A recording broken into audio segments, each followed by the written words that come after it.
నమస్కారం. దివ్యధామం కార్యక్రమానికి స్వాగతం. ఓం నమో వెంకటేశాయ. అఖిలాండ కోటి బ్రహ్మాండ నాయకుడైన శ్రీ వెంకటేశ్వర స్వామి వారు కొలువు దీరని ప్రదేశం ఏదైనా ఉందా అంటే ఎక్కడా కూడా ఉండదు. అణువణువున ఆయన వ్యాపించి ఉన్నాడు.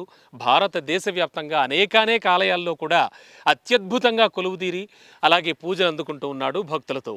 ఇక ఆ వెంకటేశ్వర స్వామి వారు కొలువైనటువంటి ఆలయాలు కేవలం భారతదేశం మొత్తం మీదే కాకుండా తెలుగు రాష్ట్రాల వ్యాప్తంగా కూడా ఎన్నెన్నో ఆలయాలు ఉన్నాయి. మరీ ముఖ్యంగా మన హైదరాబాద్ నగరంలో అత్యంత చేరువలో అంటే మెహదీపట్నానికి 10 కిలోమీటర్ల దూరంలో, అలాగే బండ్లగూడ జాగీర్కి వద్ద ఉన్నటువంటి శేఖరగుట్ట అనేటువంటి గుట్టపై వెలిసి ఉన్నటువంటి శ్రీ పద్మావతి సమేత గోదా శ్రీ జ్ఞాన వెంకటేశ్వర స్వామి వారి ఆలయం వద్ద ఉన్నాం ప్రస్తుతానికి మనం ఇవాల్టి దివ్యధామంలో భాగంగా. ఇక ఈ కార్యక్రమంలో శ్రీ జ్ఞాన వెంకటేశ్వర స్వామి వారి యొక్క ఆలయ ప్రాశస్యం, అలాగే ఈ ఆలయ స్థల పురాణం, ఇక్కడికి వచ్చిన భక్తులు ఏం చెబుతూ ఉన్నారు, ఈ ఆలయం ఎప్పటి నుంచి ఉంది, రెగ్యులర్గా ఈ ఆలయానికి వచ్చేటువంటి భక్తులు కానీ, అలాగే ఈ ఆలయ పునరుద్ధరణకు కానీ వీటన్నింటికీ పూనుకున్నటువంటి ఆ భక్త గణం ఏం చెప్తున్నారో అవన్నీ కూడా మనం విందాం. ఇది హైదరాబాద్లోనే సన్ సిటీ కూడా అత్యంత చేరువలో ఉంది. అంతేకాదు ప్రసిద్ధ గోల్కొండ కోటకు కూడా అత్యంత చేరువలో ఉంది ఈ యొక్క దివ్యధామం. మరి ఈ దివ్యధామం విశేషాలు ఇవాల్టి దివ్యధామంలో చూద్దాం. రండి, లోపలికి వెళ్ళి ఆ స్వామివారిని దర్శించుకుని తీర్థ ప్రసాదాలు స్వీకరించి తదనంతరం అక్కడ ఉన్నటువంటి విశేషాలు, ఆలయ ప్రాశస్యం ఇవన్నీ కూడా చూద్దాం.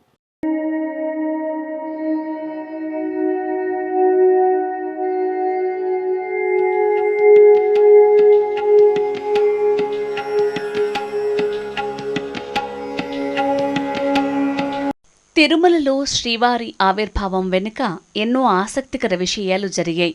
కలియుగంలో భక్తులను అనుగ్రహించటానికి శ్రీమన్నారాయణుడు భువిపై వెలిశాడు. అందుకు అనువైన ప్రదేశంగా ఏడుకొండలను ఎంచుకున్నాడు. సప్తగిరుల్లో తనకు అనువైన ప్రదేశంలో ప్రస్తుత ఆనంద నిలయంలో శ్రీ వెంకటేశ్వరుడు వెలిశాడు. ఇందుకు భూవరాహస్వామి దగ్గర ప్రదేశాన్ని తీసుకుని ఆనంద నిలయంలో కొలువయ్యాడు. మరోవైపు ఆనంద నిలయంలోని ఈ ఆలయాన్ని అప్పుడు శ్రీ తొండమాన్ చక్రవర్తి నిర్మించాడు. ఎంతో అద్భుతంగా ఆలయం దినదిన ప్రవర్తమానం చెందింది. అయితే కాలక్రమేణా ఆ ఆలయం శిథిలమైపోయింది. కొన్ని శతాబ్దాల పాటు ఆలయాన్ని పట్టించుకునేవారే కరువయ్యారు. ఆ తర్వాత మళ్ళీ 7వ శతాబ్దం నుంచి మళ్ళీ తిరుమల ప్రాభవం ప్రారంభమైంది. మళ్ళీ పల్లవరాణి సామవై కాలంలో అంటే శాలివాహన శకం 614లో ఆనంద నిలయానికి పునరుద్ధరణ జరిగింది. నాటి నుంచి మళ్లీ తిరుమల ప్రాభవం దినదిన ప్రవర్తమానంగా వెలుగొందుతోంది. మళ్లీ వెనక్కి తిరిగి చూసుకోలేదు. తిరుమల ఆలయం నిత్యం భక్తులతో కిటకిటలాడుతూ ఆ స్వామివారి కరుణాకటాక్షాల కోసం భక్తులు ఎదురు చూస్తుంటారు. అలాగే శ్రీ జ్ఞాన వెంకటేశ్వర స్వామి ఆలయానికి కూడా విశేష చరిత్ర ఉంది. 17వ శతాబ్దంలో గంధంగూడ సమీపంలోని శేఖరగుట్టలో వైష్ణవ ఆలయం ఉండేది. కానీ కొన్ని శక్తుల ప్రభావం, ప్రకృతి వైపరీత్యాలతో ఓ అద్భుత ఆలయం శిథిలమైపోయింది. కేవలం దేవుడి ఆనవాళ్లు మాత్రమే ఉండేవి. వైష్ణవ ఆలయాలకు చిహ్నంగా కేవలం తిరునామాలు ఉండేవి. భక్తులు ప్రతి శుక్ర శనివారాల్లో ఆ స్వామికి ప్రత్యేక పూజలు జరిపేవారు. 2000 సంవత్సరం సందర్భంగా గంధంగూడ వాసులు ఆలయ పునరుద్ధరణకు పూనుకున్నారు. ఎన్నో ఇబ్బందులు ఎదుర్కొన్నారు. ఎంతోమంది స్థానికుల సహకారంతో మహాద్భుతంగా ఈ ఆలయాన్ని నిర్మించారు. ఈ ఆలయం వెనుక చరిత్రను వివరిస్తూ ఆలయ నిర్వాహకులు ఎంతో ఉద్వేగానికి గురవుతుంటారు.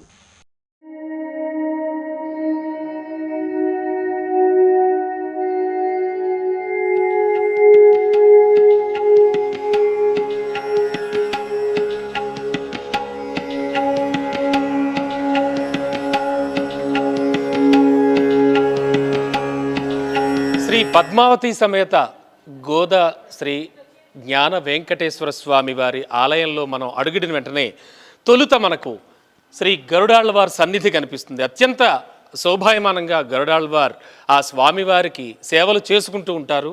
అలాగే ఆయన వాహనమైనటువంటి ఆ గరుడాళ్వార్ కూడా అత్యంత మహిమాన్వితమైనటువంటి ఒక కోవెలుగా కూడా వెలుగొందుతోంది ఇక్కడ ఈ ఆలయంలో. మరి ఆయన దర్శనం చేసుకున్న అనంతరం కూడా మనం మిగతా ఆ లోపల ఉన్నటువంటి ప్రధాన మూర్తుల్ని అలాగే అక్కడ ఉన్నటువంటి ఆ స్వామివారిని అమ్మవారిని కూడా దర్శించుకుందాం. ప్రస్తుతానికి మనం ఈ ఆలయంలో ఉన్నటువంటి నెలకొని ఉన్న ఈ యొక్క ఆలయ ప్రాశస్యం కానీ అలాగే ఇక్కడికి నిత్యం వేలాదిగా మహిళా భక్తులు కూడా తరలి వస్తూ ఉంటారు. చాలా చక్కటి పూజలు అవి కూడా జరుగుతూ ఉంటాయి. ఇవన్నీ కూడా జరుగుతూ ఉంటాయి. శ్రీ వెంకటేశ సమస్థానం బ్రహ్మాండే నాస్తి కించన వెంకటేశ నమో దేవో నభూతో న భవిష్యతి అంటారు. అంటే ఏమిటో తెలుసా? ఈ బ్రహ్మాండంలో అంటే ఈ సృష్టి మొత్తం మీద ఆ వెంకటేశ్వర స్వామి కొలువై ఉన్నటువంటి స్థానానికి మించిన స్థానం లేదు. అలాగే ఆయన్ను మించినటువంటి భగవంతుడు, ఆయన్ను మించిన దేవుడు లేడు. అంటే ఇంతకు ముందు లేడు, ఇక ముందు కూడా ఉండబోడు అనేటువంటి అర్థం మనకి కనిపిస్తూ ఉంటుంది. అత్యద్భుతంగా అలరారుతున్నటువంటి మనం ఇంతకుముందు చెప్పుకున్నట్టుగా హైదరాబాద్లోనే బండ్లగూడ జాగీర్ అంటే ఇది సన్ సిటీకి దగ్గరలో కూడా వస్తుంది. ఇక్కడ శేఖరగుట్టపై నెలకొని ఉన్నటువంటి 17వ శతాబ్దానికి చెందిన అత్యంత చాలా ప్రాచీనమైనటువంటి ఒక దేవాలయంగా అలరారుతూ ఉంది ఈ యొక్క స్వామివారి ఈ ఆలయం కూడాను. శ్రీ పద్మావతి గోదా సమేత శ్రీ వెంకటేశ్వర స్వామివారు అత్యద్భుతంగా ఇక్కడ నెలకొని భక్తులతో పూజలు అందుకుంటూ ఉన్నారు. అంతేకాదు సంవత్సరం పొడవునా జరిగేటువంటి అనేక ముఖ్యమైనటువంటి రోజుల్లో ఇక ప్రతి శనివారం అయితే ఇక్కడ ఒక జాతర జరుగుతుందేమో అనే విధంగా కూడా భక్తులు అశేషంగా తరలివస్తూ ఉంటారు. ముఖ్యంగా మెయిన్ పర్వదినాల్లో కూడా ఇక్కడ చాలా చక్కగా ఈ కార్యక్రమాలన్నీ కూడా చేస్తూ ఉంటారు. ఇక్కడ చుట్టుపక్కల ఉన్నటువంటి అశేషమైన భక్త జనం, ముఖ్యంగా మనతో పాటు ఉన్న వీరంతా కూడా ఎంతో భక్తి శ్రద్ధలతో స్వామివారిని కొలుస్తూ ఉంటారు. శ్రీ పద్మావతి గోదా సమేత శ్రీ జ్ఞాన వెంకటేశ్వర స్వామి వారి దివ్య దేవాలయంలో ఉన్నాం. ప్రస్తుతానికి ఇక్కడికి వచ్చినటువంటి భక్తులు కానీ అలాగే ఈ దేవాలయ కమిటీ కానీ దేవాలయ కమిటీ చైర్మన్ రామచంద్రయ్య గారు అలాగే ఇక్కడికి రెగ్యులర్గా వచ్చేటువంటి భక్తులు ఈ సమీప ప్రాంతాల్లో ఉంటూ ఈ దేవాలయ అభివృద్ధికి దోహదపడుతున్నటువంటి వారంతా కూడా మనతో పాటు ఉన్నారు. ప్రస్తుతానికి వారందరితో కూడా మాట్లాడదాం. వారి యొక్క అనుభవాలు కానీ అలాగే ఈ దేవాలయంతో వారికి ఉన్నటువంటి ఆ అనుభూతి ఇవన్నీ కూడా వారి మాటల్లో తెలుసుకుందాం. ముందుగా దేవాలయ చైర్మన్ రామచంద్రయ్య గారితో మాట్లాడదాం. సార్ నమస్తే. ఎన్నాళ్ళ నుంచి మీరు ఇక్కడ చైర్మన్గా ఉన్నారు? అలాగే ముఖ్యంగా జ్ఞాన వెంకటేశ్వర స్వామి వారు అంటే వెంకటేశ్వర స్వామి వారి పేర్లు రకరకాలుగా విన్నాను, రకరకాల ఆలయాలు చూశాను నేను. కానీ జ్ఞాన వెంకటేశ్వర స్వామి ఏంటి, ఈ ఆలయం యొక్క ప్రత్యేకత ఏమిటి, ఏం చెప్తారు సార్? శాకరగుట్ట పైన అతి పురాతనమైనటువంటి చిన్న ఆలయాలు ఉండేటివి. వాటిని పునరుద్ధరించాలనే ఉద్దేశంతో 2004లో ఇక్కడ పరిసర ప్రాంతాల్లో ఉండేటటువంటి పెద్దలు భక్తులు గంధంగూడ అన్ని గ్రామాల వాళ్ళు సమాలోచన చేసి 2004లో ప్రారంభిస్తే ఆ కార్యక్రమాన్ని అప్పటి గౌరవ హోంశాఖ మంత్రి అయినటువంటి శ్రీమతి సబితా ఇంద్రారెడ్డి గారిచే 29/6/2011న శ్రీ జ్ఞాన వెంకటేశ్వర స్వామి దేవస్థానాన్ని నిర్మించడానికి శంకుస్థాపన చేసుకోవడం జరిగింది. ఆ తర్వాత కార్యక్రమాలు జరుగుతున్న సందర్భంలో ఇక్కడ జరిగే కార్యక్రమాలు ఇంకా విజయవంతంగా చురుగ్గా జరగాలని అప్పుడే ఇక్కడ హయగ్రీవ మహాయాగము నలుగురు జీయర్ స్వాములతో చిన్నజీయర్ స్వామి వారి అనుచరులు నలుగురు జీయర్ స్వాములతో 28/8/2014 హయగ్రీవ హోమం చేసిన రోజున ఆ రోజు ఈ హోమము ప్రత్యేకించి జ్ఞానానికి సంబంధించింది కాబట్టి మన ఆలయంలో మనం ప్రతిష్ఠించుకోబోయే వెంకటేశ్వర స్వామికి మనం జ్ఞాన వెంకటేశ్వర స్వామి అని నామకరణం ఇద్దామని చెప్పి ఆ రోజు సంకల్పించి ఈ జ్ఞాన వెంకటేశ్వర స్వామి జ్ఞానానికి ప్రతీకగా వచ్చిన భక్తులందరికీ జ్ఞానాన్ని ప్రసాదించి తరించి మోక్షాన్ని ప్రసాదించాలనే సంకల్పంతో ఈ స్వామికి జ్ఞాన వెంకటేశ్వర స్వామి అని నామం ఇవ్వడం జరిగింది. మీకున్న అనుభవాలు ఏంటి? 2 సంవత్సరాల క్రితం అంటే 12 మే నెల 2022లో ఈ ప్రాణ ప్రతిష్ఠ జరిగింది. అప్పటి నుంచి ప్రతి సంవత్సరం చైత్రమాసంలో స్వామివారికి అది బ్రహ్మోత్సవాలు జరుగుతాయి అతి వైభవంగా. ఆ బ్రహ్మోత్సవాల్లో ఒక భాగం ఉంటుంది చందన సేవ. స్వామివారికి ఆ చందన సేవ చూస్తుంటేనే మనసు పులకించిపోతుంది. అటువంటి ఆ స్వామిని ఒక్కసారి చూసుకున్నా చాలు అని అనుకునే ఆ టైం కోసం భక్తులందరూ ఆ రోజు ఇక్కడ తండోపతండాలుగా వచ్చేసేసి స్వామివారి ఆశీస్సులు పొందడానికి ఇక్కడ లైన్ క్యూ కట్టేసేసి దర్శించుకుని వెళ్తూ ఉంటారు. ప్రతి ఏటా బ్రహ్మోత్సవాలు అతి వైభవంగా జరుగుతూ ఉంటాయి. అంటే ఒక్క గుట్టల మీదనే స్వామివారి ఏడుకొండలవాడు ఉంటాడు అనేది ఒక నమ్మకం. ఏడుకొండలవాడు అక్కడ కొండ మీద ఉంటే ఈ ఏడుకొండలవాడు ఈ గుట్ట మీద ఉండేసి ఆహ్లాదకరమైనటువంటి వాతావరణంలో అందరినీ ఆలరిస్తూ బ్రహ్మాండంగా భక్తుల దీవెనల ఆశీస్సులు అందిస్తూ స్వామివారి చల్లగా చూస్తూ ఉన్నారు. మా లైఫ్లో ఒక పార్ట్ అయిపోయింది ఈ టెంపుల్. మాకు ముందు ఎక్కడెక్కడనో టెంపుల్స్కి వెళ్ళాల్సింది మేము పొద్దున్న లేవగానే ప్రతిరోజు మా ఇంట్లో నుంచి ఎక్కడికి అంటే ఒక దిన కార్యక్రమం లాగా ప్రతిరోజు టెంపుల్ అనేది అయిపోయింది. అదొక కార్యచర్యలాగా మా గుళ్ళో పెట్టుకున్నాము. మాకు ఇక్కడ చాలా మంచిగా జరిగింది. చాలా వైభవాలు జరిగినాయి మా లైఫ్లో. మేము అనుకున్నవి ముందు తిరుమల వెళ్ళి ఏవైతే అనుకునేటో ఈ అతి దగ్గరలో ఉన్న మా జ్ఞాన వెంకటేశ్వర స్వామి దగ్గరనే కోరిన కోరికలు 100% తీరుతున్నాయి. అది మాకు ప్రాక్టికల్గా మాకు తెలుస్తుంది. అలాగే గత సంవత్సరం బ్రహ్మోత్సవంలో గరుడ ప్రసాదం అని చెప్పేసి కొన్ని రోజుల క్రితం చిలుకూరు బాలాజీ టెంపుల్లో ఇవ్వడం జరిగింది. అదేవిధంగా గత సంవత్సరం ఇక్కడ బ్రహ్మోత్సవం గజారోహణ రోజు ఇక్కడ గరుడ ప్రసాదం తీసుకోవడం జరిగింది. అలా తీసుకున్న ఒక 12 మందికి సంతానం కలిగింది. అందులో ఈ స్వామివారికి మేము చాలా కృతజ్ఞతలము. మా చెల్లికి కూడా సంతానం కలిగింది. జై శ్రీమన్నారాయణ. మేము చిన్నప్పటి సంది ఇక్కడ ఆవులు బర్రెలు మేపేవాళ్ళమండి. అప్పటి సంది మేము ఇక్కడ విగ్రహాలు లేని తెలుసు మాకు. పెద్దవాళ్ళందరికీ చెప్పాము. చెప్పిన తర్వాత అందరం వచ్చి ఇట్లా పెద్ద గుడి కడదామని చిన్న గుడి అనుకున్నాము. కానీ ఇంత పెద్ద గుడి అవుతుందని అసలు కళలు కూడా అనుకోలేము. ఆ కళ మాకు నెరవేరింది అనుకుంటున్నాము. అట్లా చేసాము. చాలా ఆహ్లాదకరమైన వాతావరణం. 11 ఎకరాల ఆలయ ప్రాంగణం ఇది. ఎక్కడా కూడా మనకి చుట్టుపక్కల ఎక్కడా కూడా అంత పెద్ద ప్రాంగణం లేదు. కాబట్టి మనకు ఎంతో వసతి ఉంది ఇక్కడ. ఇప్పుడు మనం తొందరలో మనము శివాలయము మన వరాహస్వామి ఉపాలయాలు వస్తున్నాయి. వరాహస్వామి ఆలయం వస్తుంది. ఇంకా చాలా గోశాల వస్తుంది. చాలా ఆలోచిస్తున్నాము. భక్తులు కూడా ముందుకు వస్తున్నారు. కాబట్టి మీ ద్వారా మేము ప్రేక్ష మహాశయులు కోరేది ఏంటంటే విరాళాలు, గుడికి విరాళాలు ఎంత అయితే అంత మీరు మీ ద్వారా మేము విన్నపిస్తున్నాం. తప్పకుండా అండి. చూస్తున్నాం అంటే చాలామంది భక్తులు వారి అభిప్రాయాలన్నీ కూడా చెప్తూ వస్తున్నారు. అంటే ఇక్కడికి కేవలం భక్తిపూర్వకంగా స్వామివారికి నమస్కారాలు చేసుకుని అలాగే ప్రత్యేక పూజలు చేయించుకోవడమే కాకుండా మిగతా ఉపాలయాల నిర్మాణం కూడా జరుగుతోంది. అత్యంత సువిశాలమైనటువంటి 11 ఎకరాల విస్తీర్ణంలో కూడా ఈ దివ్యధామం నెలకొని ఉందని చెప్తూ ఉన్నారు. కేవలం కోరిన కోరికలు నెరవేరడమే కాకుండా ఇక్కడికి అశేషంగా కూడా ప్రతి ముఖ్యమైనటువంటి రోజుల్లో కూడా మహిళా భక్తులు కూడా వస్తూ ఉంటారు. వారు కూడా చాలామంది వచ్చారు. ఆల్మోస్ట్ ఆల్ ప్రతి శనివారం అలాగే ప్రతి శుక్రవారం కూడా ఇక్కడ అత్యద్భుతమైన కార్యక్రమాలు చేస్తూ ఉన్నారు. అంతేకాదు ధనుర్మాసంలో ముఖ్యంగా గోదాదేవి కళ్యాణం కూడా చాలా అత్యద్భుతంగా చేస్తారు అని కూడా చెప్తూ ఉన్నారు. ఇక్కడికి వచ్చేటువంటి మహిళా భక్తులతో మాట్లాడదాం. వీరి అభిప్రాయాలు అలాగే వీళ్ళ అభిప్రాయాలు అలాగే వీరి యొక్క ఎక్స్పీరియన్సెస్ ఆ స్వామివారితో ఒకసారి కనుక్కుందాం. అమ్మ, మీరు ఎన్నాళ్ళ నుంచి ఇక్కడికి వస్తున్నారు? అలాగే ఈ స్వామివారి యొక్క అద్భుతమైన లీలలు ఏంటి? అంటే మీరు మీ ఫ్యామిలీలో కానీ అలాగే మీ తోటివారంతా కూడా వీరంతా చూస్తున్నటువంటి అద్భుతాలు ఏమిటి అసలు? ఇక్కడ వైకుంఠ ద్వారం రోజు, గోదా కళ్యాణం రోజు, శ్రీరామనవమి రోజు మేమందరం కూడా మా మహిళా భక్తులము సేవ చేసుకొని తిరుమలలోనే సేవ చేసుకుంటున్నాం మేము. ఎందుకంటే స్వామి మా కోసమే ఇక్కడికి వచ్చిండు. విశాలమైన ప్రాంగణము, మాకందరికీ అక్కడికి పోవడానికి వీలుండదు కాబట్టి ఇక్కడే మేము సేవ చేసుకుంటాము. ప్రగాఢంగా విశ్వసిస్తున్నాము. తిరుమల స్వామి, ఈ స్వామి మాకు వేరు కాదు, మా కోసమే ఇక్కడికి స్వామి తరలి వచ్చిండు 7 కొండల నుంచి అని మేము ప్రగాఢంగా విశ్వసిస్తున్నామండి.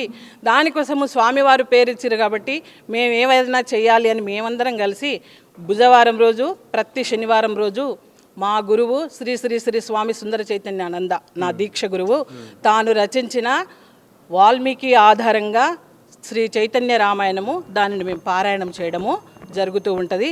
ఇక్కడ మాకు తిరుపతి వెళ్ళలేం, కానీ ఇక్కడ చూస్తే ఇక్కడికి రావాలని ఆలయం చూస్తూ ఉంటే మాకు చాలా ఆనందంగా ఉంది. తిరుపతిలో ఉన్నట్టే ఉంటుంది మాకు. మా బ్రహ్మోత్సవాల్లో అయితే ఇంకా మనసు ఎంత ఆనందంగా ఉందంటే అంత ఆనందంగా ఉంది. ప్రతి శనివారం కూడా ఇక్కడ అన్నదానం బాగా జరుగుతుంది. తర్వాత శనివారం బుధవారం ఈ మేడం గారు చక్కగా మమ్మల్ని అందరినీ కూడా బాగా భక్తులను బాగా తయారు చేశారు. పద్మావతి గారు పారాయణం ప్రతి వారం చేసుకుంటూ ఉంటాం, ఎవరి శనివారం బుధవారం కూడా. జై శ్రీమన్నారాయణ. సంతోషం అండి. మొత్తానికి చూస్తే కనుక ఇక్కడికి భక్తులు అశేషంగా తరలి వస్తూ ఉంటారు. అంతేకాకుండా ధనుర్మాసంలో చేసే గోదాదేవి కళ్యాణం నుంచి మొదలు పెడితే ప్రతి శనివారం కూడా ఇక్కడ అన్నదానం చేయడం కూడా ఒక ప్రాముఖ్యతగా చెప్తూ ఉన్నారు. ప్రస్తుతానికి శ్రీ పద్మావతి గోదా సమేత జ్ఞాన వెంకటేశ్వర స్వామి వారి ఆలయంలో ఉన్నాం. ఇక్కడి భక్తులు అలాగే కమిటీ మెంబర్స్ చెప్పినటువంటి అభిప్రాయాలు ఇవన్నీ కూడా వింటూ ఉన్నాం. ఈ ఆలయాన్ని మరింత అభివృద్ధి చేస్తామని వీళ్ళంతా కూడా చెప్తూ ఉన్నారు.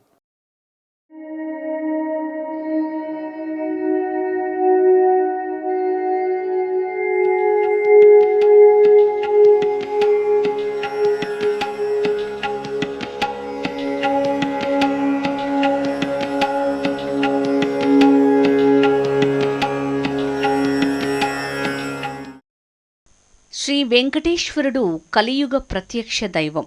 కోరిన కోరికలు నెరవేర్చే పరంధాముడు. ఆపన్నులను ఆదుకునే ఆపద్బాంధవుడు.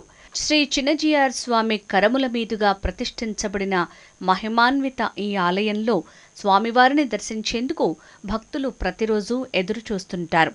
భారీగా మొక్కులు చెల్లించుకుంటారు. 1000 నామాల వెంకటేశ్వరునికి 24 వారాల పాటు క్రమం తప్పకుండా ఆలయానికి వచ్చి 11 సార్లు ప్రదక్షిణలు చేసి స్వామివారికి పూజలు చేస్తే చాలు ఎలాంటి కోరికలైనా నెరవేరుస్తాడు. ప్రతి శుక్ర శనివారాల్లో భక్తులు భారీగా తరలివచ్చి స్వామివారికి మొక్కులు చెల్లించుకుంటారు. 11 సార్లు ప్రదక్షిణలు చేసి తమ కోరికలను తీర్చే ఆ కలియుగ పరంధామునికి కృతజ్ఞతలు తెలుపుతుంటారు. శ్రీ జ్ఞాన వెంకటేశ్వర స్వామికి ఏ కోరికలైనా ఇట్టే నెరవేరుస్తాడు. జ్ఞాన వెంకటేశ్వరుడు కావటంతో ఉద్యోగాలు వీసాలకు ప్రతీతి. దీంతో పాటు సంతానం, పెళ్లి సమస్యలతో భక్తులు వచ్చి స్వామివారిని మొక్కుకుంటారు. వారి కోరికలను నెరవేర్చిన తర్వాత మొక్కులు తీర్చుకుంటారు. ఇలాంటి సంఘటనలు ఈ ఆలయంలో ప్రతి శుక్ర శనివారాల్లో కనిపిస్తాయి. శ్రీ వెంకటేశ్వర స్వామికి ఇష్టమైన రోజు శుక్రవారం కావటం విశేషం. మరి శనివారం నాడు ఎందుకు పూజలు చేస్తామంటే, శనివారం రోజున పూజిస్తే మనకు ఉన్న అన్ని దోషాలు తొలగించేందుకు ఉపయోగపడుతుంది. ముఖ్యంగా శని దోషాలు తొలగిపోయేందుకు శ్రీ వెంకటేశ్వర స్వామిని శనివారం పూజిస్తారు. శనివారం నాటి పూజా విశేషమిదే. అందుకే భక్తులు ప్రతి శుక్ర శనివారాల్లో స్వామివారిని ఆరాధిస్తారు.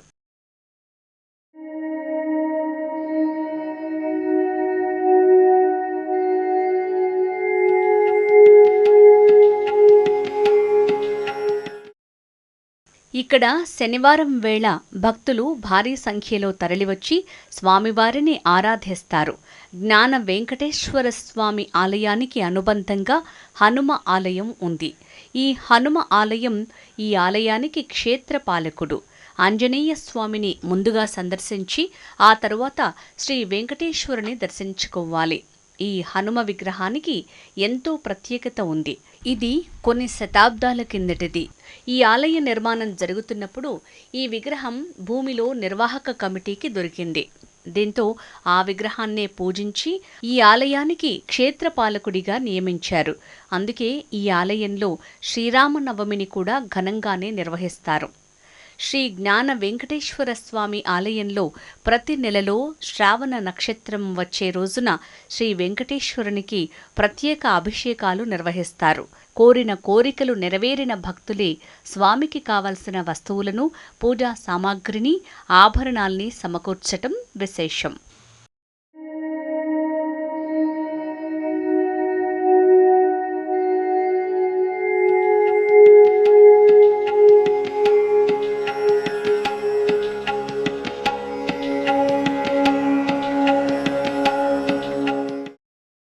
హైదరాబాద్కి అత్యంత చేరువలో ఉన్నటువంటి సన్ సిటీ మెయిన్ వద్ద ఉన్న శేఖరగుట్ట సమీపంలో, అంటే బండ్లగూడ జాగీర్లో ఉన్నటువంటి శేఖరగుట్ట పైన ఉన్నటువంటి శ్రీ పద్మావతి గోదాదేవి సమేత శ్రీ జ్ఞాన వెంకటేశ్వర స్వామి వారి ఆలయంలో ఉన్నాం.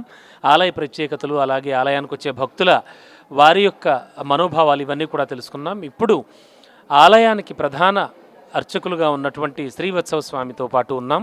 స్వామివారిని అడుగుదాం ఎటువంటి పూజా కార్యక్రమాలు, ఎటువంటి కైంకర్యాలు ఇక్కడ జరుగుతాయో. స్వామి నమస్తే అండి. ఇక్కడ ఈ జ్ఞాన వెంకటేశ్వర స్వామి వారి ఆలయంలో ఎటువంటి నిత్య కైంకర్యాలు, నిత్య పూజలు, విధులు జరుగుతూ ఉంటాయి? ఇక్కడ ముందుగా హెచ్ఎంటీ వారికి కృతజ్ఞతలు అవకాశం ఇచ్చినందుకు. మొదటగా ఇక్కడ చిన్నజీయర్ స్వామి వారి చేతుల మీదుగా ప్రతిష్ఠ జరిగింది. అలాగే ఇక్కడ శ్రీ వైష్ణవ సాంప్రదాయం ప్రకారంగా శ్రీ పాంచరాత్ర ఆగమ దివ్యాగమోక్త ప్రకారంగా మనం ఇక్కడ పూజలు చేసుకుంటుంటాం. ఉదయం 6 గంటలకి సుప్రభాతం ఉంటుంది.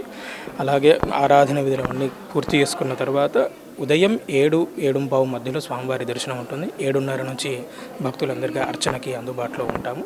ఆ తర్వాత స్వామి సంవత్సరం పొడవునా వచ్చేటువంటి ముఖ్యమైనటువంటి రోజులు కావచ్చు, పర్వదినాలు కావచ్చు, వీటికి సంబంధించి ఎలాంటి ప్రత్యేక పూజలు చేస్తూ ఉంటారు? బ్రహ్మోత్సవాలు ముఖ్యంగా మనకి వైశాఖ మాసంలో శుక్లపక్షంలో మనకి బ్రహ్మోత్సవాలు అత్యంత వైభవంగా జరుగుతాయి. చాలా విశేషంగా యజ్ఞాచార్య స్వామి ఇక్కడ ఎవరైతే ప్రతిష్ఠ చేశారో వారే గోవర్ధన రాఘవాచార్యులు గారు అని చెప్పేసి వారు ఉంటారు. వారి ఆచార్యత్వంలో, వారి యజ్ఞాచార్యత్వంలో ఇక్కడ చాలా విశేషంగా 5 రోజుల పాటు బ్రహ్మోత్సవాలు జరుగుతాయి. సంతోషం అండి, చాలా చక్కగా చెప్పారు.